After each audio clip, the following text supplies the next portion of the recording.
suis Duan Nanduc et je suis artiste plasticien travaillant à Paris. Et en fait, mon travail est un travail sur le dialogue avec le monde végétal. Donc j'ai vraiment, au début de ma carrière, j'ai plus travaillé avec des plantes un peu discrètes, presque invisibles ou même très fragiles. Je parle de là, en fait, cette plante, il y a une plante sur laquelle j'ai beaucoup travaillé, c'est le pissenlit.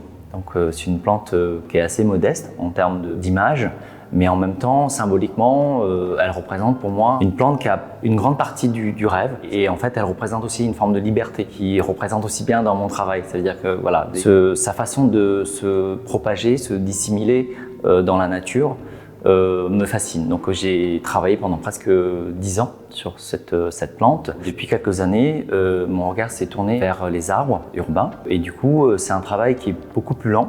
Parce qu'en fait, pour moi, ce sont des êtres à part entière. Et c'est vrai que des fois, dans des villes, on les considère comme du mobilier pour certaines personnes. Et en réalité, ce sont quand même des êtres qui sont là, qui sont ancrés dans le sol. Et pour moi, j'essaie en tout cas de rentrer dans leur intimité et essayer d'instaurer comme ça un travail d'observation sur tout leur cycle, comprendre leur rythme, et essayer de collaborer avec lui en utilisant essentiellement les parties où elle délaisse dans son cycle. Ça veut dire que là, du coup, fruits et quelques écorces et surtout les feuilles. Voilà, donc ça, c'est un peu mes recherches sur lesquelles je suis en train de mener et sur lesquelles j'ai envie d'aller de plus en plus loin.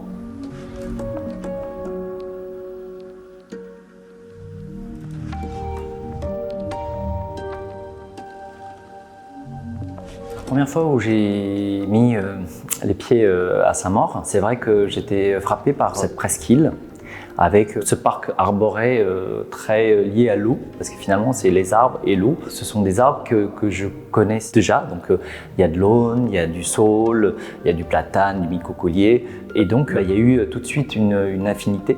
Une compréhension parce qu'en fait c'est des arbres sur lesquels j'ai quand même déjà pas mal observé, mais j'avais du coup envie de passer un peu plus de temps justement sur ces essences d'arbres. Le travail auparavant de l'exposition que je suis en train de préparer pour Saint-Maur, c'était les arbres en ville de Paris et aussi une partie des arbres à Versailles. Et du coup, ça complète bien les essences qui me manquaient dans mes recherches. Et du coup, je me suis focalisé sur ces essences qui étaient moins accessibles, en tout cas d'où je suis de mon atelier en tout cas. Et c'est comme ça que j'ai mené pendant presque 6 mois sur un travail spécifiquement sur les essences qui est à Saint-Maur. Et du coup, pour l'exposition à Saint-Maur, je me suis vraiment concentré sur le travail de l'architecture des feuilles. En fait, cette architecture, elle est très délicate. Donc c'est un travail d'un temps très très long pour faire de la dentelle. Donc ce travail-là, c'est comme un travail de méditation. Donc voilà, c'est d'abord d'observer. Il y a cette collecte, et de cette collecte, il faut faire cette macération. Et ensuite, après, il faut cuire. Et ensuite, une fois que la feuille est prête, et donc après, on enlève avec le pinceau, la limpe, donc la peau sur la feuille. Et c'est là, à ce moment, en fait, la feuille se révèle. Et ce travail-là, j'avais envie de le développer pour cette exposition. Et c'est aussi la continuité de mes recherches sur les arbres.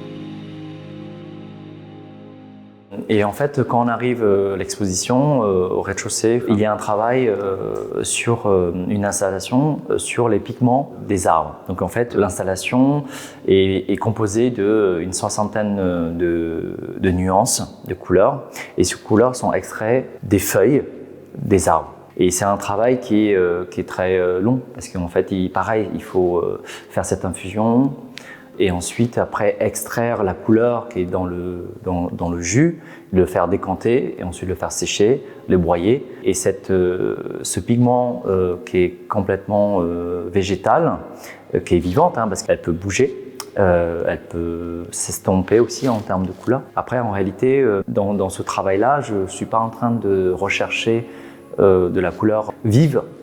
C'est plutôt vraiment de lister le portrait de chaque arbre avec leur propre couleur. Donc voilà, ça c'est ma volonté. C'est ça que j'avais envie de montrer aussi au public de Saint-Maur, cette diversité et ces couleurs insoupçonnées dans les arbres.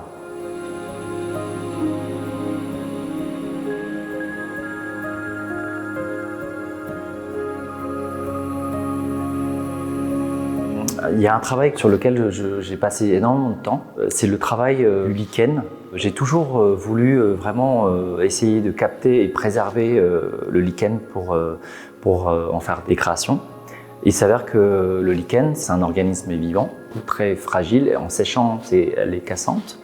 Donc pour moi, c'était presque impossible de contraindre cette matière pour devenir une création qui est propre à moi. Au lieu de contraindre, je me suis dit que c'était peut-être plus intéressant de le montrer d'une autre façon. Et donc le parti pris, c'était de faire de la broderie de lichen à partir de mes photos.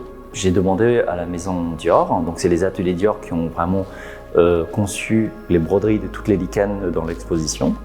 De base, c'est de réaliser visuellement et trouver des textures qui existent dans le monde du textile, en fait, de le rendre aussi sensible et qui ressemble le plus possible au lichen réel par rapport à la photo que j'ai fournie.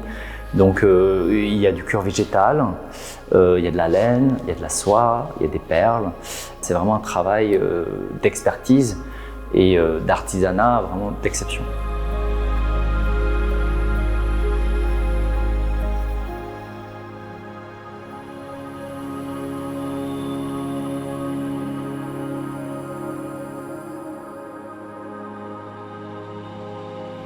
En fait, la médiation est très importante dans mes expositions parce que j'essaie d'être là le plus souvent possible pour ressentir le public, qu'est-ce qu'ils voient, qu'est-ce qu'ils ressentent, mais aussi j'aime aussi être là pour aussi expliquer la démarche, comment j'en ai arrivé à, par exemple, ramasser une feuille au sol et que ça devienne un pigment. Et que ce pigment-là, je peux lier et en faire de la peinture à l'huile, ou la gouache ou l'aquarelle. Ou de cette feuille qui devient de la dentelle et que si je veux, elle peut aussi devenir du papier.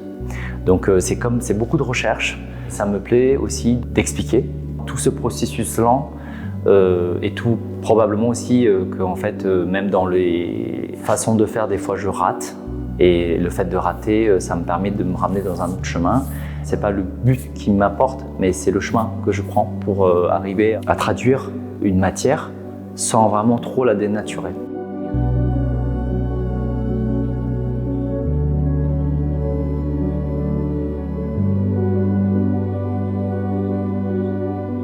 Mais vraiment, les projets les plus importants pour moi, c'est d'observer et avancer avec les arbres. J'ai envie de continuer à progresser, à dialoguer et de trouver les plus belles façons pour montrer à voir ces êtres et de partager ma vision et de continuer à grandir avec eux sur un travail long, sur cette vision et cette sensibilité que l'arbre me donne en fait.